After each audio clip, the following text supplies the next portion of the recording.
जोकीहाट का मुसलमान इस बार सीमांचल में ओवैसी का कद भी डिसाइड करेगा।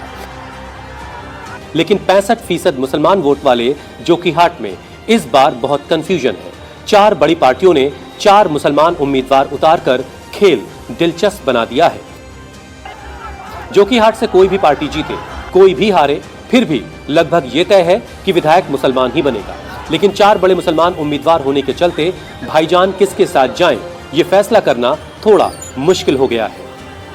2% वाला डिप्टी सीएम बनेगा और 17% वाला दरी बिछाएगा। ओवैसी का ये डायलॉग जोकीहाट में खूब चल रहा है। सीमांचल से सीएम वाला दांव भी काफी असर दिखा रहा है। लेकिन चर्चा सबसे ज्यादा सरफराज और शाहनवाज के बीच लड़ाई की है। यहाँ पर से कौन मजबूत आपको दिखाई दे रहा है? सरफराज जो जनसुराज से खड़े हैं या शहनवाज साहब जो सिटिंग एमएलए रहे, एआईएमआईएम में थे, अब आ गए हैं आरजेडी में? कौन आपको मजबूत दिखाई दे रहा है? अभी तो महागठबंधन का शाहनवाज आलम साहब ही मजबूत दिखाई दे रहे हैं। हाँ। और सबसे ज्यादा मजबूत भी हैं। तो इधर तो बड़ा जोर जो है ओवैसी साहब का है। लोग कह रहे हैं कि एक तो कम से कम डिप्टी सीएम होना ही चाहिए भाई। डिप्टी सीएम 3% वाला डिप्टी सीएम होगा, 14% वाला मुख्यमंत्री बनेगा, 17% वाला खाली दरी बिछाएगा। नहीं, आरजेडी ने तो घोषणा दिया कि मुस्लिम भी हम एक डिप्टी सीएम बनाएंगे। नहीं, ऐसा कौन सा ऐलान हुआ? हाँ, एकदम है, उनका घोषणा पत्र में अंदर ही अंदर बताया गया। हाँ, बताया गया है कि एक हमारा आरजेडी से होगा, एक निचले से होगा, सबसे होगा। एमआईएम का कोई यहाँ पर नहीं है। एमआईएम का जो 5 सीट भी जीता गया था वो शहनवाज आलम के सिंबल लेने की वजह से ही 5 सीट जीता था। वो एमआईएम का अपना गिराफ नहीं है। अगर एमआईएम का गिराफ है तो आप जाके देखो अमोर में, जहाँ से उसका सदर लड़ रहा है, खदेड़े जा रहे हैं। कोई क्या गिराफ है उनका?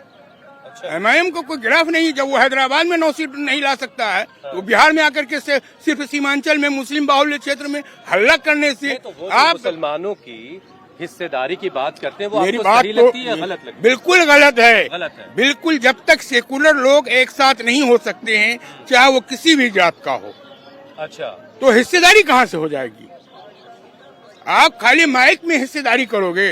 मुसलमानों की हिस्सेदारी के बारे में कभी ख्याल आता है क्या?